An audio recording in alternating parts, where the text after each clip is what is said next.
All right. I'd just like to welcome everyone to tonight's award ceremony, and also,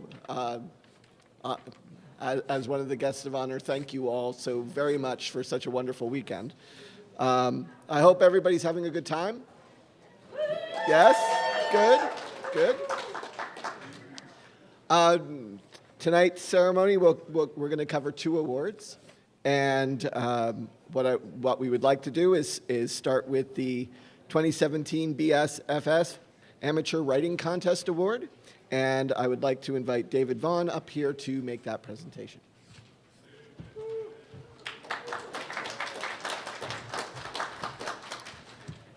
Hi, everybody. Thank you very much. We're your neighbors to the north, so thank you for having the Baltimore Science Fiction Society down here. We do an amateur writing contest every year. This is our 5th annual contest, and Capclave is nice enough to let us announce the winners here since it's closer to the announcement than our own Balticon. BSFS offers a lot of great opportunities for new writers. We have an amateur writing group that meets on the 2nd and 4th Thursday of every month. We have a young writers contest for students under 18. And then we have this contest, the amateur writing contest, which has already jump-started a lot of great careers. A lot of our winners have gone on to be professionally published already. And we expect the same from tonight's great winners. So first, I'd like to announce our 3rd place winner with a wonderful story about a man dealing with grief and loss, as well as artificial intelligence and pulpy orange juice. Our 3rd place winner with Somewhere in Between is Nicholas Merriweather. And I don't think Nick was able to make it tonight. So thank you. Our 2nd place winner with another excellent story about a store that you won't find until you stop looking for it. And it's a place where you can sell your ideas, so I think a lot of people in this room would be happy to find it. It's a really wonderful story, The Pawn Shop of Intangible Things. Our 2nd place winner, Marjorie Bain. Marjorie here, come on up.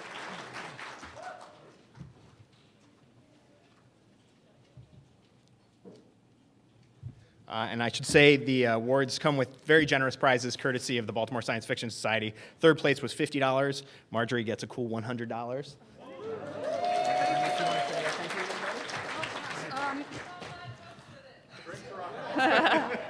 Oh, gosh. I have a thank you to say to so many people. My parents, first of all, who completely supported me going to school for creative writing in college, which is crazy. My brothers and sisters, one of whom is here tonight videoing. Woo! All my friends, the people who have, just so many people, writing professors, friends, confidants who have just been there for me to bounce ideas off of, to review my stuff, and for me to do the same. I can't even imagine. And of course, the Baltimore Science Fiction Society for this wonderful opportunity, and being recognized is just amazing beyond words, as you can tell right now. Thank you. Oh, thank you.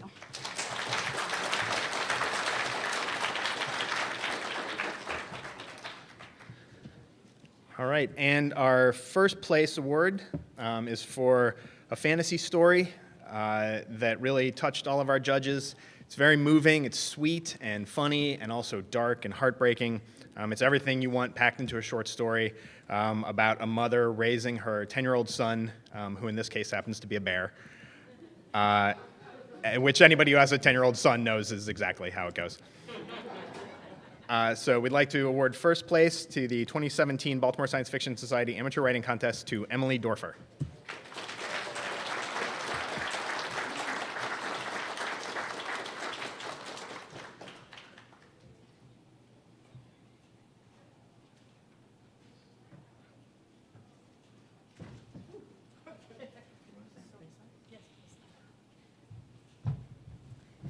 Well, good evening, everybody. I'd like to give a very special thank you to my amazing parents, both of whom are here tonight. And I am so honored to receive this award. I've been working on this story for the longest darn time, 3 years, believe it or not. And I'm actually I actually expanded it into a novel, and I'm just starting to query literary agents. Wish me luck. My God, what am I doing? And I'd also like to thank all the staff at Johns Hopkins for being amazing and supportive people. And a very special thank you to Eric Lawson. You know what you've done. Thank you for everything. And thank you.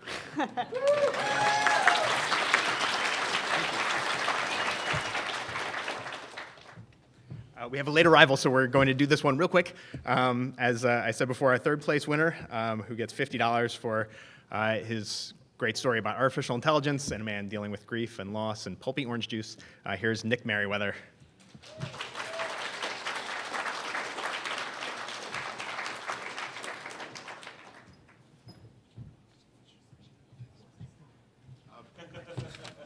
Sorry I'm late. I went to the wrong Hilton, everyone, so I apologize about that. Yeah, I was in D.C. Thank you so much. This is a huge honor. Writing was a big part of my life when I was in undergrad at the University of Maryland. I just graduated from law school, and I recently rediscovered writing. And this is a huge step in the right direction. So thank you so much. I'm honored. Thank you. Thank you all very much, and enjoy the rest of the ceremony. Thanks. Just a quick congratulations again to our winners there. I hope to see stories from you in the future. Yep, send them to me. No. Okay, wait a minute. You're on this list, right? Hold on. Yeah, a late minute removal from the. No, I wouldn't do that to you. Okay, so now we move on to the Worcester Small Press Award. But this award is something I've had a great deal of experience with. Yes, for several years I've been referred to as the Susan Lucci of the Small Press Award. We had at Clarksville a number of nominees over the years, and one last year with Martin Shoemaker's Today I Am Paul. So we finally broke that cycle, and as a result, I'm being punished and being made do this for you.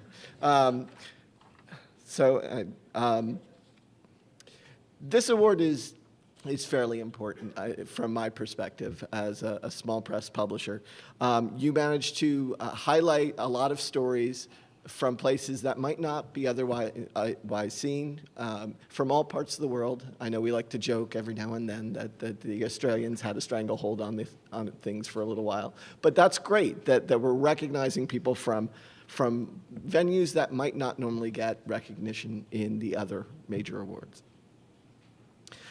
So the process, if you don't know, editors get to nominate 3 stories. Writers can nominate their own. Members get to nominate 1 each. And those stories are read blind, meaning that they don't know who they're reading or what story they're reading. So it removes any potential bias in regards to, oh, I really love this A-list author. So that's one of the goals in that reading process. And there's a judging group, and they pick the list of nominees that we have here today, and then the membership gets to vote on who they think. Am I doing this wrong? You are doing it exactly right. Okay, well, he keeps nodding, or shaking his head at me. Yes. So he keeps this up, I'm going to make him finish. Yeah. He doesn't learn. He doesn't learn. We all know that. So what do they get? Well, everybody who was nominated is going to get a certificate. So if you're here and you're one of the nominees, after we've given out the awards, please come over to this corner to get your certificate, and I'm sure they'll want to take pictures of you. Don't let that scare you. They don't bite. I've been through this a lot. Trust me, it's safe. But the winner in this it's kind of unique what they do, and I think it's really nice. They give the award to the author and the publisher. Nobody else does this that I'm aware And it's a nice way to recognize the small press and the authors in the small press. And I think that's a very distinctive and really fantastic thing. So I have one of these awards sitting on my shelf, and I never would have gotten that if that story won any other award. So, but the author also gets a check for $500, which in some cases is more than they made for the story, which is pretty damn good. So I know that those of you who are waiting to find out if you won are tired of me talking about other things you already know and just want me to get on and save you from this. Yeah, and having been in your seat, tough. No, I'm gonna do it now. I'm not on the list this year, so I can take as long as I want. But so what, I'm going to read off the nominees, and we've got several this year, so we'll take some time. The first nominee is Foxfire by Yoon-Ha Lee, published in Beneath Ceaseless Skies, edited by Scott H. Andrews in their March 2016 issue.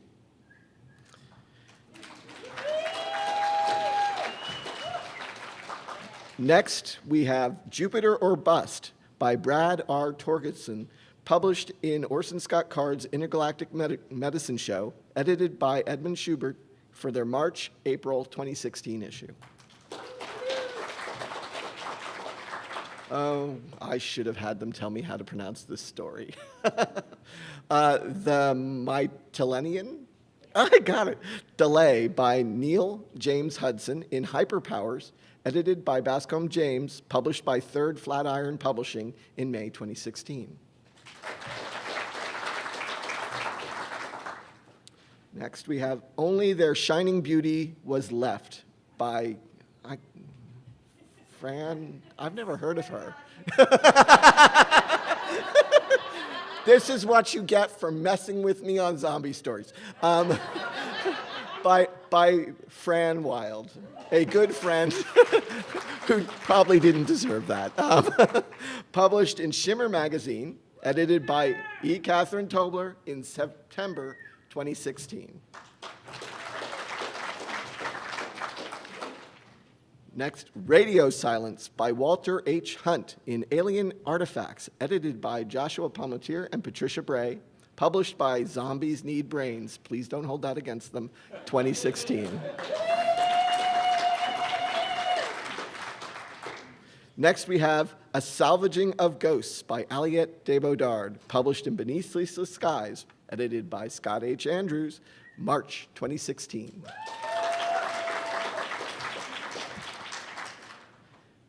Next is The Tomato Thief by Ursula Vernon, published in Apex Magazine, edited by Jason Sizemore, January 2016. And Vengence, Sewn with a Fey Cord by Christine Lucas, published in The Future Fire, edited by Jabril El Ayad, April 2016. And last but not least, The Witch's Knives by Margaret Ronald, published in Strange Horizons, edited by Neil Harrison, Jane Crowley, Kate Dollarhide, Lila Garrett, Catherine Cahey, An Obo Moyela, and Vaja Chandrasekera. There's a lot of people. October 2016. All right, so I know who the winner is. There's no envelope. It was just marked on my sheet, and if any of you were sneaky enough, you would have found out. The winner this year is The Tomato Thief by Ursula Vernon, published in Apex Magazine. Ursula is not here, so we have words from her. So, thank you. Pretend I'm a lot taller, from the South, and Gentile. Hello, everyone. I'm sorry I can't be there in person. I am currently at home trying to build a chicken coop. Probably about the time you are hearing this, I will have thrown my power tools at the nearest tree and shouted that the chickens can just live in the spare bedroom. Chickens aside, it is an extraordinary honor to have been nominated, let alone to win the WSFA Small Press Award. Small presses are really the lifeblood of speculative fiction. They are doing some of the most interesting and daring work out there, giving voices to the voiceless, telling stories that might otherwise be lost in the shuffle. I'm thrilled to share this award with Apex Magazine and so glad to be part of this moment in speculative fiction.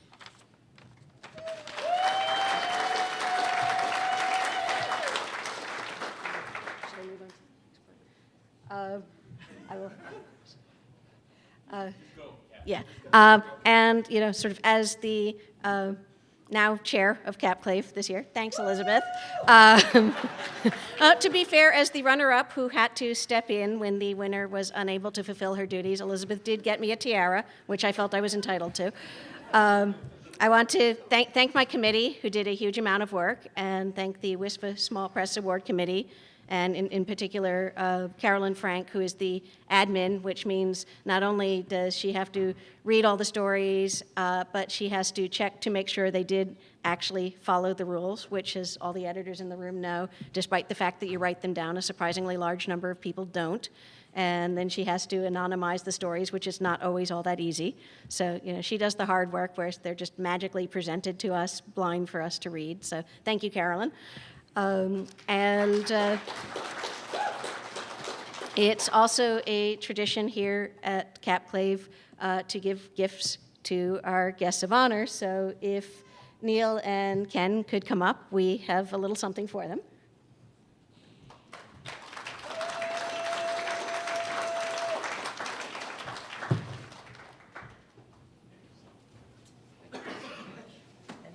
Please open them and let people know what you're getting. This ought to be good. Yeah, I know.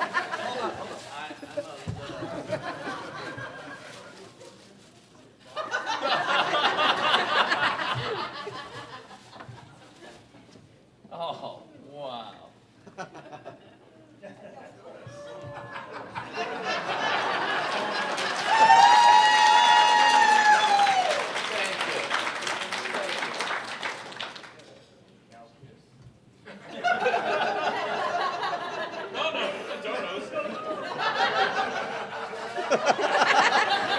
And we have cake in the back, so and now cake for everyone. Woo!